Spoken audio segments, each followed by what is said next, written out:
Hello there, you amazing viewers and subscribers, and welcome to a brand new Doctor Who video for today. So in this video, I'm going to be talking about my favourite episode slash story from each season of Doctor Who.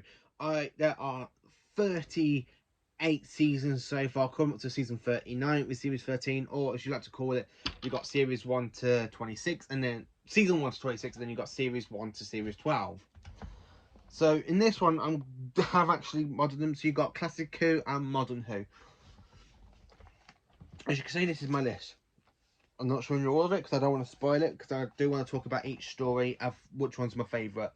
So, for season 1, from 1963 to 1964, I have put the Daleks. Now, I absolutely do love this one. The Daleks was actually first broadcast from the 21st of December 1963 to the 1st of February 1964.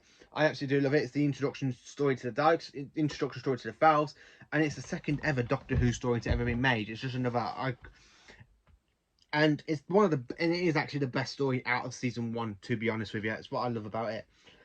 Season 2, I have put the Dalek Invasion of Earth broadcast from the November to December of 1964. I absolutely do love this story. I mean, it's a Dalek Invasion of Earth. You got Daleks. This is like the second main Dalek story. You got the Dalek Invasion of Earth. You got the departure of Susan. It's just another iconic sort of story from season 2. As you can tell, I have got the DVD up here.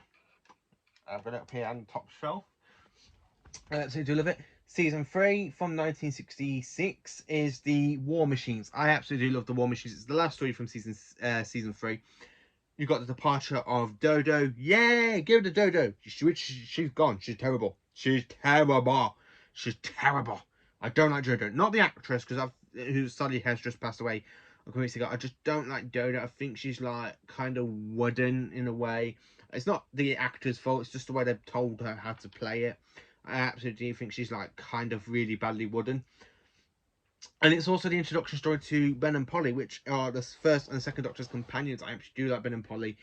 They're one of my favourites. They're not to for TARDIS teams. Ben, Polly, and Jamie are the best. Uh, Season 4, I have to say, is the Macra. Now the animation works absolutely well for it. It shows how creepy it is, how great the Macra look, how intelligent the Macra are. Unfortunately, when the Macra does return in Gridlock, they've lost that kind of terrifying spark for me. I did used to love Gridlock until the Macra came out in animation, and I believe Gridlock actually has killed off the Macra, making them like more like a savage beast instead of intelligent and stuff. Season 5, I have to say, is Tomb of the Solomon. I absolutely do love Tomb of the Solomon, with the whole Doctor's speech about remembering his family back on Gallifrey, when he's talking to Victoria, because Victoria literally has lost her father to the Daleks in the previous story. It's just another great story, to be honest with you. And this is the very first time we see Teros, which is the Doctor's home planet to summon, and it's the very first story we see a cyber controller and Cybermats. Absolutely brilliant, absolutely a brilliant story. I absolutely do love it. Season 6 is The Invasion. I absolutely do like The Invasion. I love the bit from part 4 up to 8, where you basically see them pop out the sewers with the sewer thing like rolling out. It's absolutely amazing. And then when they come out of this, I do love it when they come like stepping down from the cathedral. That's another great scene. Season 7, I have to say, is Inferno. I actually do love it because the Doctor travels to a parallel universe. It's just another iconic one. John Pertwee's brilliantly, and because he's trying to repair the TARDIS by using the kind of power from the power factory or something, I can't remember what it's actually called, to start off the TARDIS, he accidentally goes into a parallel universe. An absolutely iconic one. Season 8, I have to say, is Tale of the Autons. It was Claws of Axos for a very long time, but rewatching it a lot lately, Tale of the Autons is absolutely amazing. The introduction to the Master, when you have that great big massive kind of plastic chair, when someone sits down and it like swaps them, and then that massive creepy sort of doll that comes to life and then strangles that one person absolutely brilliantly. Season 9, I have to say, is the Curse of Paladon. I absolutely do love the Curse of Paladon. It is an absolutely iconic story. It's a great way to bring the Ice Warriors into Jon Pertwee's era, and it actually shows them off not being the main villain. It shows them about being really sort of a nice sort of villain. They're like, there are villains in the next story when they return, but in this story they're like really good people. They're trying to help the Federation, like get Peladon into the Federation. I actually do like it. Season 10, I have to say, is the Three Doctors. I actually do love the Three Doctors. You got Jon Pertwee with Patrick Troughton and Jon Pertwee working together. Mainly, you have Omega, very first appearance of Omega. You're into the antimatter universe with when antimatter can't exist, but somehow it does. And the Time Lords are very, very weak at this point. This is where the Time Lords become like very, very weak. Season 11, I have to say, is Planet of the Spiders. I absolutely do love Planet of the Spiders. Metabilis free, Metabilis crystals. The Doctor literally goes and fights off this big giant spider, and he ends up getting radiation poisoning from the Metabilis crystals. It's just an absolutely iconic story. And then it's taken 3 weeks later for the TARDIS to materialise back at Unit HQ. It collapses and regenerates into Tom Baker. Just another great story. Season 12 is Genesis of the Daleks. I actually do like Genesis of the Daleks. It's the introduction story to Davros, the Time Lords. Basically, this is one of the things that kick off the Time War, according to Russell T Davies. This is the point where the Time War is literally going to come at some point. I just absolutely do like it. Season 13, I have to say, is Pyramids of Mars. I absolutely do like Pyramids of Mars with Sutekh, the robot mummies. When you have Marcus's brother, when he literally kills his own, like when he kills his own brother by a strangle, I absolutely do like it. It's a really good kind of like a horror story. It's like a very kind of horrific, amazing story. Just one of the best ones. Then, of course, we have Robots of Death for Season 14, because Season 14 is a great season. Seasons 12, 13 and 14 are my 3 favourite seasons for Doctor Who, completely of end all. It's just, them 3 are really hard to beat. I absolutely do like them. Robots of Death is a brilliantly well done murder mystery story. I absolutely do like it.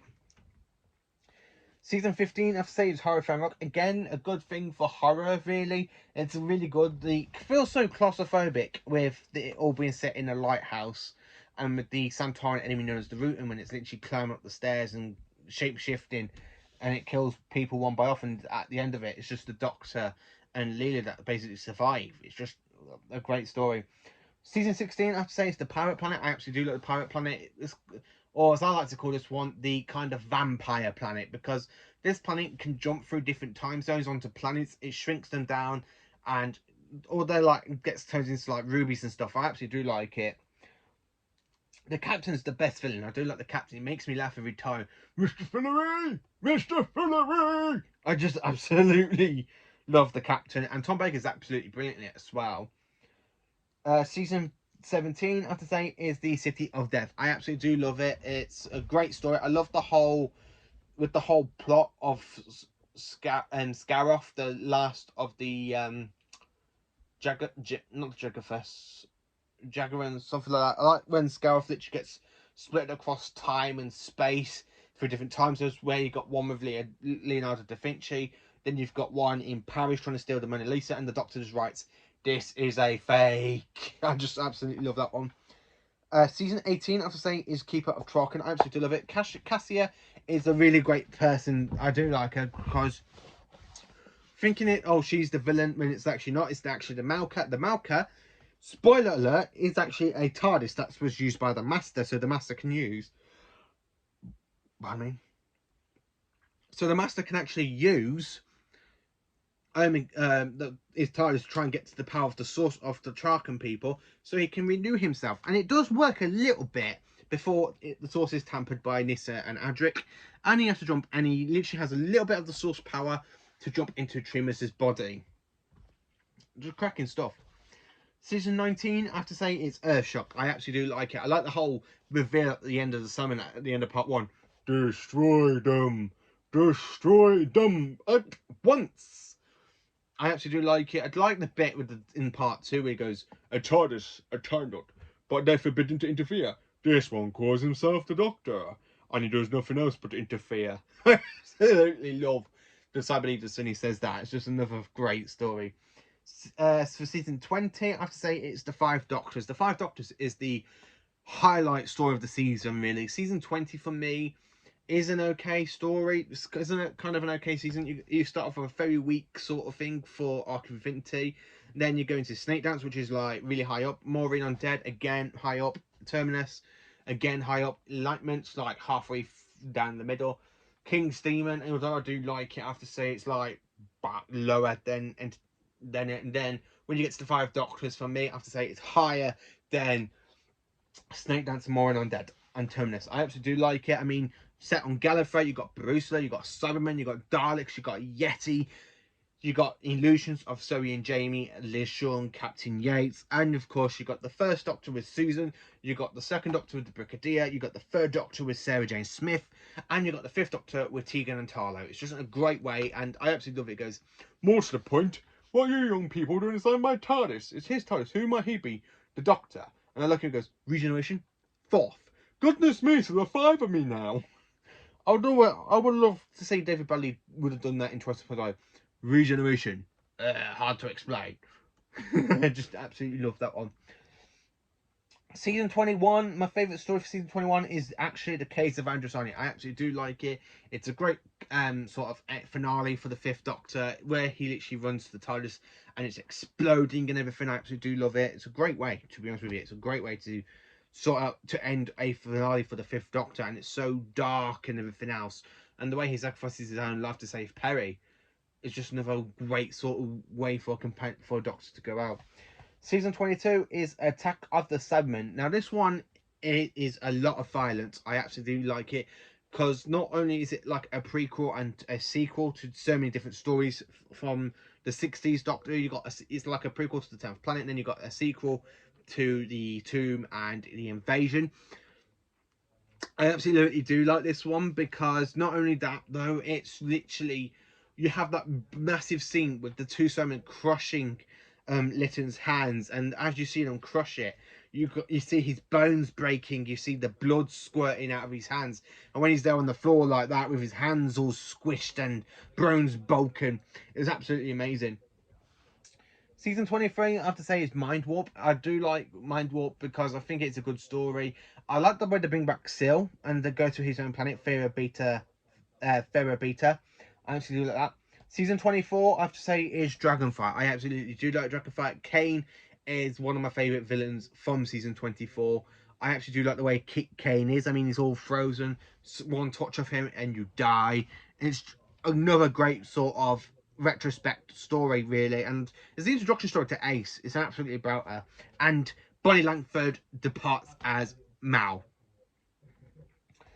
Season 25, I have to say, it is Remembrance of the Daleks. I absolutely do love Remembrance of the Daleks. It is a great Dalek story.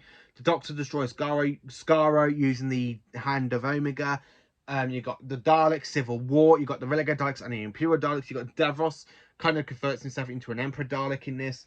It's just another great Dalek story. I absolutely love it. Season 26, I have to say, is The Curse of Fenric. I absolutely do love The Curse of Fenric. It's a great story. It's very horror.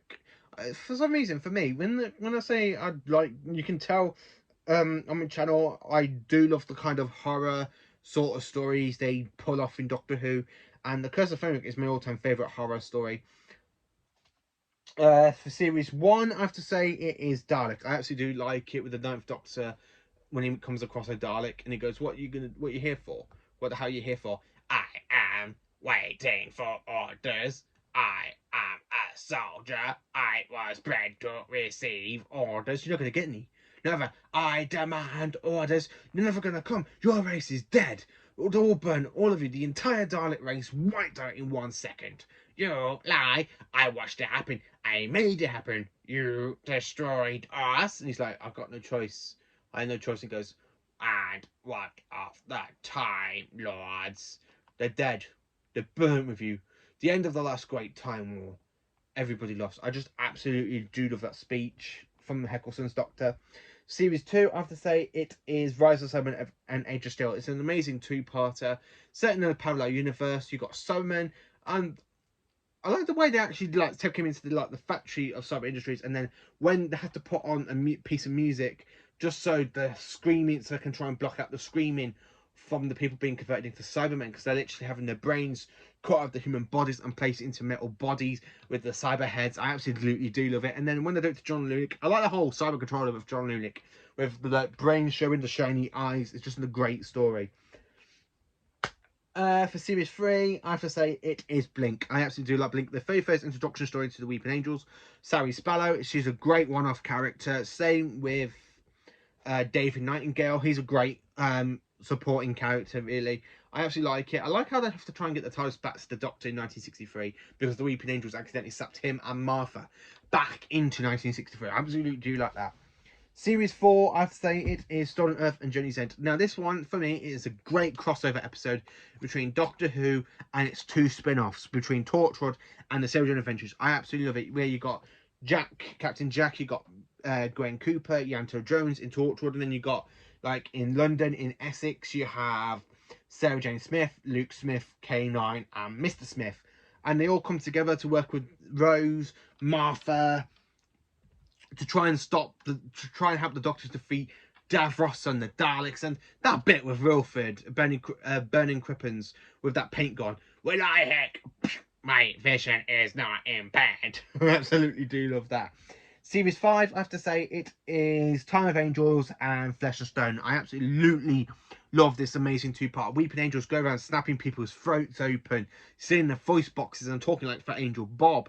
I absolutely do love it. And the way the whole bit of the Byzantium crashing into the kind of bit where the Weeping Angels are stored and the radiation leaking down, feeding the Weeping Angels and raising an army. I absolutely do love it. And I love that speech of the Doctor. It goes, there's always a way out.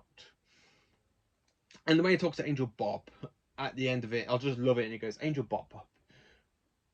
And he goes, if there's one thing you could do if you're smart, there's one thing you never ever put in the trap. What's that, sir?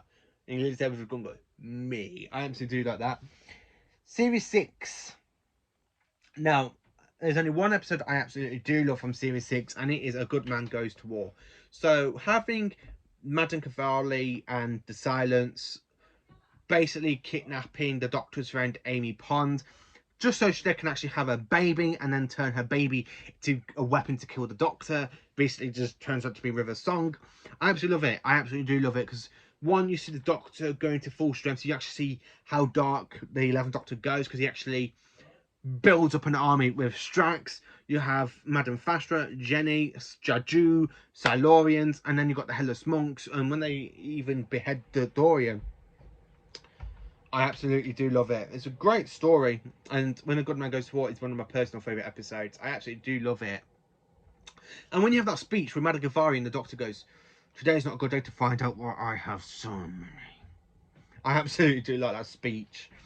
That little line, he goes, today's not a good day to find out why I have so many. I just absolutely love that. Series 7, I have to say, is The Snowman. Now, this one is the return of the Great Intelligence, and wow. For a classic Doctor Who villain, Stephen Moffat, I'm clapping to you because you actually pulled it off. The Great Intelligence was never really seen in Doctor Who until The Web of Fear and The Abominable Snowman. But it wasn't actually really introduced. You just heard the voice of it in The Web of Fear with the triangle bit when the Doctor defeats him. So when you actually get to this story and then you see him take over Dr. Simon's body with the whole snow and the globe, I actually do like it. And then when I want to get hold of the ice creature saying, that's the way to do it, I absolutely do love it because he actually includes the Victorian side of Clara to fall off and then die, and then the Doctor finds out that she's actually Oswin, and then you have the whole speech where he goes, it's Souffle Girl again.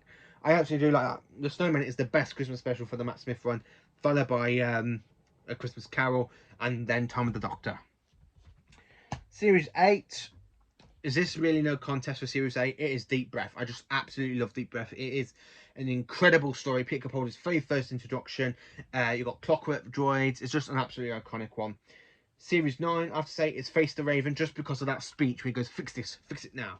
It's not possible, it can. Yes, it is, and you can. You're going to, or I'll show you and your whole to the laughing world. I bring the Saigons. No, give me a minute, I can bring the Daleks. And something. You will save Clara, and you will do it now, or I will rain hell on you for the rest of the time. And he shouts, and goes, the Doctor's no longer here, you're stuck with me. And I'll end you and everything you care about. I absolutely do like that. The Doctor going off the warpath, I absolutely do like it. I like when you go to, like, a trap street, and then you have like different villains of the Doctor. You see a bit like a Ood repairing a Cyberman. You see a bit of a Santaran. You see a bit of an Ice Warrior, and some other alien creatures in like the Jew and stuff. I just absolutely love it. The series 10 is World Enough in Time and The Doctor Falls. This is an amazing two-part story with 3 different versions of the Cyberman. You've got 2 versions of the Master, and the Doctor is stuck slap bang in the middle of it. And basically his companion, one of his friends, closest friends, Bill, has turned into a Cyberman. R.I.P. Bill. I actually do like that story. It's a great one. Series 11, I have to say, is The Woman Who Fell to Earth. I actually do like The Woman Who Fell to Earth. It's a great introduction to Jodie Whittaker, and it's the only one from series 11 that really does so well love for me. And for series 12, it is Associate of the Cybermen. I just absolutely love Associate of the Cybermen. It's a great Cyberman story. You've got Cyber Warriors, you've got Asher, the lone Cyberman. It's just done in a great way. I just absolutely do love that. So that is my favourite episodes and stories from each season of Doctor Who. Let me know in the comments what are your favourite stories from Classic Who and Modern Who. What do you think of my what do you think of my personal opinion for me favourite episodes? Let me know in the comments. And thank you for watching, and please do like, subscribe and share, and have a great day.